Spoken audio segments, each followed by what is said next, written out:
Every trader will have his own personal preferences for support and resistance tools. Some traders will only use static levels, whereas others might use a mixture of classic and dynamic support and resistance.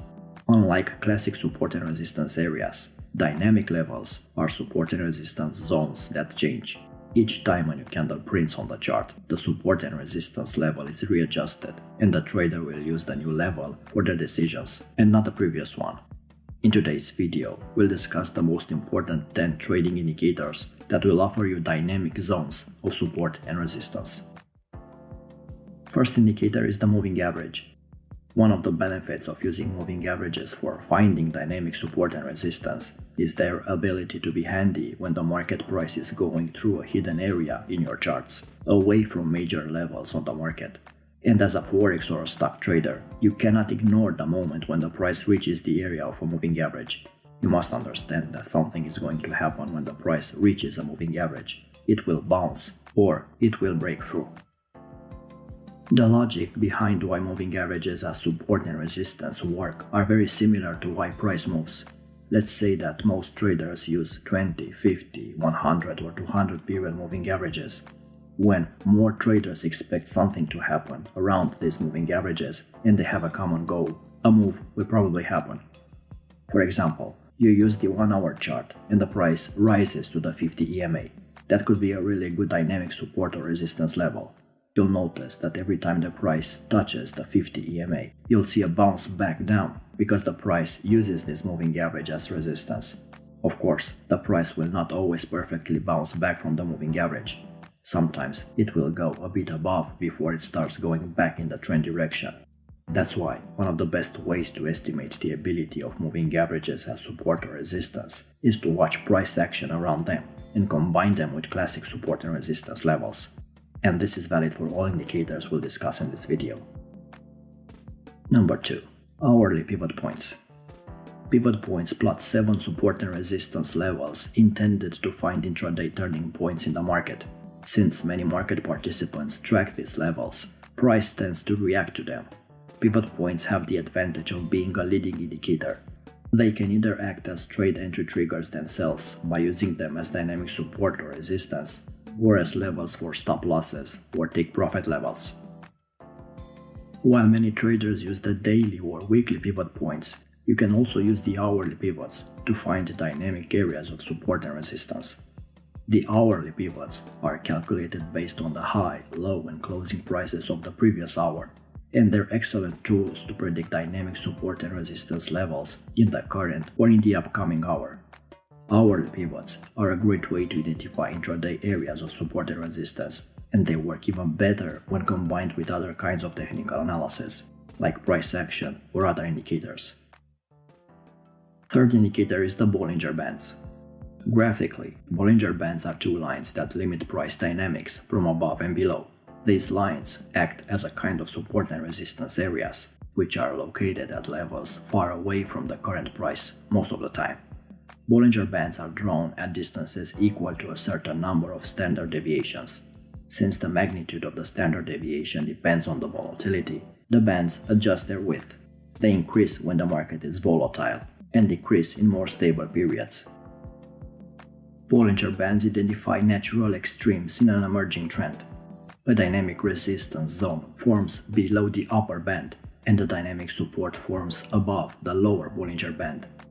The uniqueness of Bollinger Bands as dynamic support and resistance is that their width changes in response to changes in market volatility.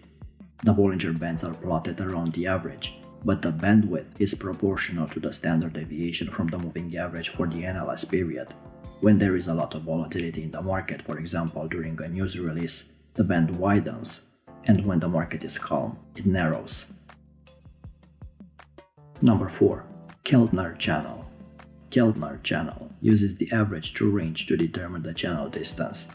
The channels are typically set to average true range values above and below a 20-period exponential moving average. The upper and lower bands of the Keltner channel can act as dynamic resistance and support areas. In a sideways market, when there isn't a clear trend on the chart, Keltner channel will definitely provide excellent support and resistance. During trending markets, the Keltner channel also serves as a reliable support and resistance area. you will often find that the price will retrace to the lower Keltner band during strong upward trends and to the upper Keltner band during downtrends. Number 5. VWAP. Sometimes, finding the average price based on the closing value will not provide an accurate picture of dynamic support or resistance, and this is where the VWAP comes into play. The VWAP identifies the true average price of a stock by factoring the volume of transactions at a specific price point and is not based on the closing price. This is where the VWAP can add more value than the standard 50 or 200 moving average indicators, because the VWAP reacts to price movements based on the volume during a given period. Some traders will use VWAP along with standard deviation bands, similar to how Bollinger Bands might be used. In a mean reverting environment, when the price is extended from fair value, we often see a reversion to the mean. A trader might short rejections at the upper standard deviation band of the VWAP, or go long on bounces of the lower standard deviation band of the VWAP. Number 6. Ichimoku indicator. One of the primary goals of the Ichimoku is to give you an idea where future support and resistance levels will be. To use it as dynamic areas, you will need to look at the conversion line, baseline, and Kumo cloud. In this uptrend, notice how the conversion line did a good job acting as support on minor pullbacks. The conversion line does this well because it's meant to track the underlying momentum in price action. If momentum is weak, you'll see this in the conversion line, with price crossing it more frequently and not respecting it. In this example, you'll also notice the baseline, which is supposed to track the underlying trend in the price action. Notice how as price pulled back deeper in the uptrend, it stopped at the baseline several times, offering potential trade setups to get in with this trend. Also, the top and bottom of the Kumo cloud are strong support and resistance levels. If price moves above the Kumo cloud, the top of the cloud acts as a first level of support and the bottom as the second level of support. Number 7. The alligator. What makes the alligator unique is the ability to shift its moving averages into the future, which adds another dimension to the dynamic support and resistance concept. The components of the indicator are a 5-period moving average that is shifted 3 periods into the future, an 8-period moving average that is shifted into the future by 5 periods, and a 13-period simple moving average that is shifted into the future by 8 periods. The moving averages converge when the market is in a range or consolidation. As the moving averages start to diverge, a new trend is forming, and the lines will become areas of dynamic support or resistance. When a trend is fully developed, the lines of the alligator are separated from each other and moving in the same direction of the trend. The bigger the distance between the lines, the stronger the support and resistance area. The bigger the time frame, the more difficult for the price to break through. Number 8. Smoothed Heikanashi. Smoothed Heikanashi is a modified version of the regular Heikanashi candlestick chart. Price is in an uptrend when the smoothed Heikanashi indicator is bullish or green, and it's in a downtrend when the smoothed Heikanashi is bearish or red. When prices are trending higher, the smoothed Heikanashi will adjust itself by also moving higher to reflect the increasing prices. This could be explained as a bullish signal. When you see the smoothed Heikanashi trending higher, you could enter the market on the retest of the smoothed Heikanashi, acting here as dynamic support. The opposite is true if the price is trading below the smoothed Heikanashi, where you would then search for selling opportunities, as the market is signaling a downtrend. When price is below the Heikanashi line, it acts as a dynamic resistance. Number 9. Chandelier exit. The chandelier exit will be above prices during a downtrend and below prices during an uptrend, which makes it a good candidate to offer dynamic support and resistance. The chandelier exit sets a trailing stop loss based on the average true range, representing a volatility-based system. By setting the chandelier exit 3 ATR values below the period high, the indicator provides a buffer that is 3 times the volatility. A decline strong enough to this level offered the opportunity of long positions. So even though it is mostly used for stop losses, the chandelier exit can also be used as a trend tool, highlighting areas of dynamic support or resistance. A downward pullback to the chandelier exit signals a potential long entry if it aligns with a classic support and resistance level. while an upward pullback to the chandelier exit signals a potential short position.